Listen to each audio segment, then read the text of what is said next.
టాటరా classic రెటినాలకు world class treatment ఇప్పుడు మన భీరంగూడలో American laser eye hospitals.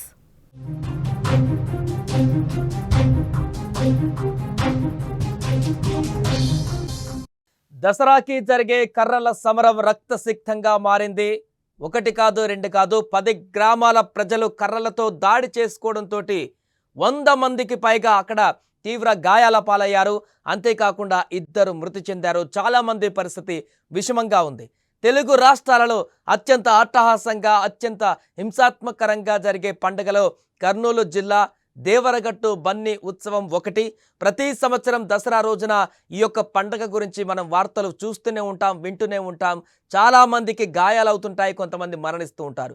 ఈసారి ఈ యొక్క పండుగలో జరిగినటువంటి కర్రల సమరం మరింత ఉద్రిక్తతలకు దారితీసింది.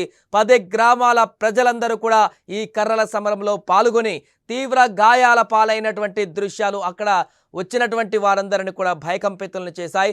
పండగ ప్రతి ఏటా దసరా పండుగ సందర్భంగా ఇది జరుగుతుంది. ఇక్కడ ఉత్సవంతో పాటు ఒక భీకర సమరం కొనసాగుతుంటుంది. సో ఈ సమరంలో చాలామంది గాయపడమే కాకుండా అనేక మంది పూర్తిగా ఈ దసరా ఉత్సవాల్లో పాల్గొనడానికి వచ్చిన వారు కూడా పాల్గొంటారు. ఈ ఏడాది కూడా దేవరగట్టు మాల మల్లేశ్వర స్వామి బన్నీ జైత్రయాత్రలో కర్రల సమరం జరిగింది.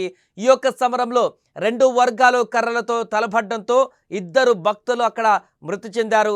అలాగే 100 మందికి పైగా తీవ్ర గాయాల పాలయ్యారు. వారిలో 5 పరిస్థితి ఇంకా మరింత విషమంగా ఉన్నట్టుగా తెలుస్తుంది. ప్రతి ఏటా దసరా రోజు మహామల్లేశ్వర స్వామి పార్వతి అమ్మవారి కళ్యాణం అనంతరం వారి విగ్రహాల ఊరేగింపు అనేది జరుగుతూ ఉంటుంది.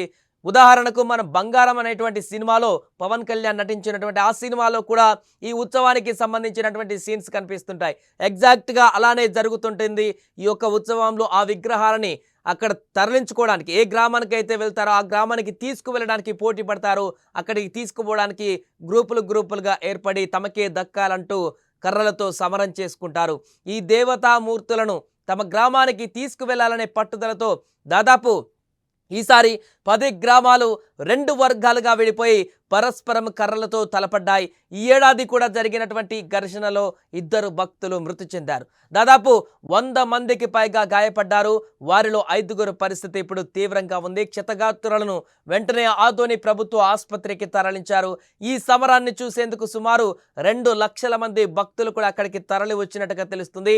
దేవుడి ఊరేగింపు సందర్భంగా జరిగే ఈ కర్రల సమరంపై పోలీసులు ఎన్ని ఆంక్షలు విధించినా ఏటా ఏదో ఒక రూపంలో ఈ యొక్క హింస చోటు చేసుకోవడం జరుగుతూనే ఉంది. ఏదేమైనా కూడా మరొకసారి దసరా కర్రల సమరం అనేది హాట్ టాపిక్గా మారింది. ఈ సంవత్సరం జరిగినటువంటి నిన్న దసరా రోజు జరిగినటువంటి ఈ యొక్క దాడుల సంఘటన ఇప్పుడు మరొకసారి వార్తల్లోకి ఎక్కింది. ఎందుకంటే ఈసారి గత సంవత్సరం కంటే ఎక్కువగా అక్కడ ఉద్రిక్త వాతావరణాన్ని సృష్టించింది.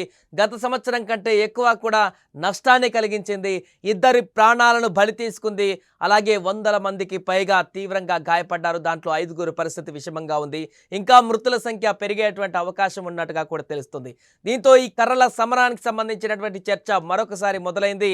10 గ్రామాల ప్రజలు ఈసారి పాల్గొనడంతో ఈ యొక్క కర్రలతో దాడి చేసుకోవడం అంటే విగ్రహాలను తీసుకువెళ్ళడం కోసం అడ్డొచ్చిన అంటే మిగతా వర్గం కూడా తీసుకువెళ్ళాలనుకుంటుంది కాబట్టి వాళ్ళని అడ్డుకొని మేము తీసుకువెళ్ళడానికి జరిగేటువంటి సమరమే ఈ కర్రలతో దాడి చేసైనా సరే వాళ్ళని అంతం చేసైనా సరే దాన్ని తీసుకువెళ్ళనేటువంటి కాన్సెప్ట్తో ముందుకు వెళ్తారు. కాబట్టి ఎదుటి వర్గాన్ని పూర్తిగా కర్రలతో పూర్తిగా దాడి చేసిన తర్వాత ఆ విగ్రహాలను తీసుకువెళ్తారు. కాబట్టి ఈ భీకరమైనటువంటి దాడిలో ప్రాణాలు కోల్పోతున్నారు. ఎవ్రీ ఇయర్ చాలా వరకు నష్టం కొనసాగుతుంది.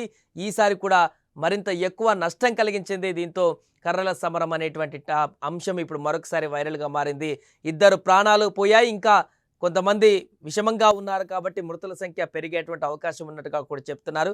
ఏదేమైనా కూడా ఇప్పుడు అక్కడ కర్రల సమరానికి సంబంధించినటువంటి చర్చ అయితే కొనసాగుతుంది. ప్రస్తుతం అక్కడ ఉద్రిక్త పరిస్థితి నుంచి ఈ రోజైతే నార్మల్గా అయిపోయింది.